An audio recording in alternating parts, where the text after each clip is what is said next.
అందరూ ఎలా ఉన్నారు? బాగున్నారా? ఈరోజు అయితే పాలకూర పెసరపప్పు కూర అనేది చేస్తున్నాను. చూడండి, పాలకూర కట్ చేసి పెట్టుకున్నాను, నీట్గా వాష్ చేసి పెట్టుకున్నాను. ఒక 6-7 సార్లు సాల్ట్ వేసి కూడా కడిగేసి పెట్టుకున్నాను. పెసరపప్పు నానబెట్టుకొని పెట్టుకున్నాను, ఒక 3-4 టేబుల్ స్పూన్స్, చిన్నవి, ఎక్కువ కాదు, కొద్దిగా. కరెక్ట్గా చెప్పాలంటే ఒక గుప్పడు. కడాయి పెట్టేసుకున్నాను. కడాయి పెట్టేసుకొని ఒక ఉల్లిపాయ సన్నగా కట్ చేసుకున్నాను, కొద్దిగా మినప్పప్పు, కొద్దిగా ఆవాలు, కొద్దిగా శనగపప్పు, కొద్దిగా జీలకర్ర. అవన్నీ ఫ్రై అవుతున్నాయి కదా. ఒక ఉల్లిపాయ. చూడండి, ఆనియన్ అనేది వేగిపోయింది. పసుపు వేస్తున్నాను. ఇందులో జింజర్ గార్లిక్ పేస్ట్ అనేది వేయొద్దు, ఫ్లేవర్ వేరే అయిపోతుంది మళ్ళీ జింజర్ గార్లిక్ పేస్ట్ వేస్తే. ఇప్పుడు కలిపేసుకొని పాలకూర అంతా కూడా వేసేసుకొని మంచిగా పాలకూర అంతా మగ్గిచ్చేసుకోవాలి. పాలకూర హెల్త్కి చాలా మంచిది, చాలా కాల్షియం ఉంటుంది పాలకూరలో. ఆకుకూరలు అన్నీ కూడా మంచివే హెల్త్కి. ఇప్పుడు చూడండి, ఈ ఆకుకూర వేస్తాను కదా, కడాయి ఫుల్ అయిపోతుంది. ఇది మొత్తం ఉడికినాక కూర మొత్తం కడాయిలో అడుక్కి వెళ్ళిపోతుంది. ఈ ఆకుకూరలతో ఇదే బాధ. చూడండి, కడాయి అయితే నిండిపోయిందా. ఇది ఇప్పుడు ఉడికిపోయినాక మొత్తము వాటర్ అంతా బయటకు వచ్చినాక కొద్దిగా అవుతుంది కూర అంతా. చూడండి, కడాయి అంతా ఫుల్ అయిపోయింది.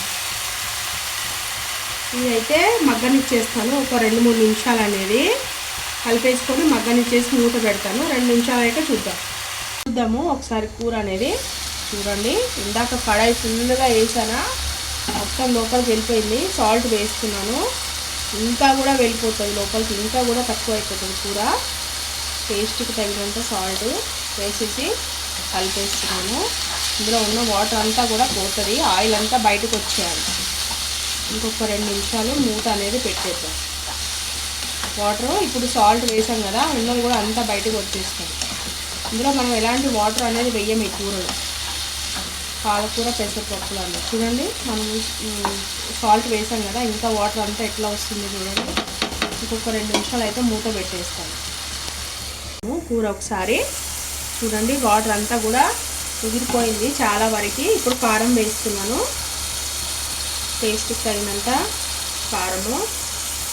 నేను ఒక 2 స్పూన్ల కారం వేసాను, ఫుల్గా 2 స్పూన్లు వేసాను. కొంచెం కొంచెంగా వేస్తే 3 స్పూన్లు అన్నట్టుగా కనిపిస్తుంది.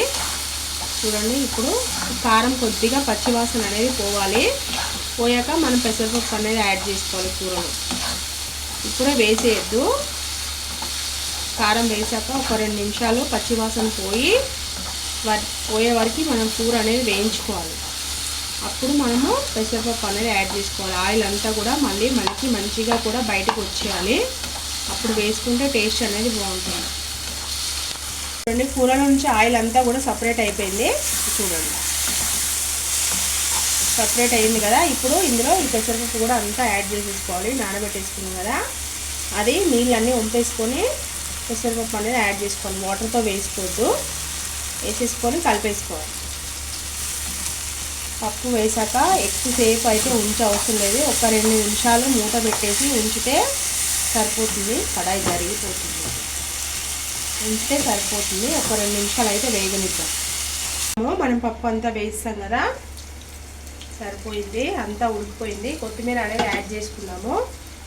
చూడండి, కొత్తిమీర అనేది వేస్తున్నాను. నేను ఏ కూరలోనైనా కొద్దిగా క్వాంటిటీ కొత్తిమీర ఎక్కువ వేస్తాను. ఎందుకో నాకు అట్లా టేస్ట్ అనేది మంచిగా అనిపిస్తుంది. కొత్తిమీర ఎక్కువ వేస్తే, కొత్తిమీర తిన్నా కూడా చాలా మంచిది, అందుకని నేను కొంచెం ఎక్కువ అనేది వేస్తాను. అయిపోయింది కూర అనేది, పాలకూర పెసరపప్పు అనేది. సర్వింగ్ బౌల్లోకి అయితే తీసేసుకొని మీకు చూపించేస్తాను. ఫ్రెండ్స్, ఎంతో టేస్టీగా ఉండే పాలకూర పెసరపప్పు కూర అయితే రెడీ అయిపోయింది. ఇది అన్నంలోకి, చపాతీకి, ఎందులోకైనా సరే చాలా బాగుంటుంది. ఓకేనా ఫ్రెండ్స్, ఈ వీడియో కనుక మీకు నచ్చినట్టయితే లైక్ చేయండి, షేర్ చేయండి, నా ఛానల్ సబ్స్క్రైబ్ చేయండి. కొత్తగా ఎవరైనా ఛానల్ చూస్తున్న వాళ్ళైతే ఛానల్ సబ్స్క్రైబ్ చేసుకోండి ఫ్రెండ్స్. ఓకేనా, బాయ్ బాయ్.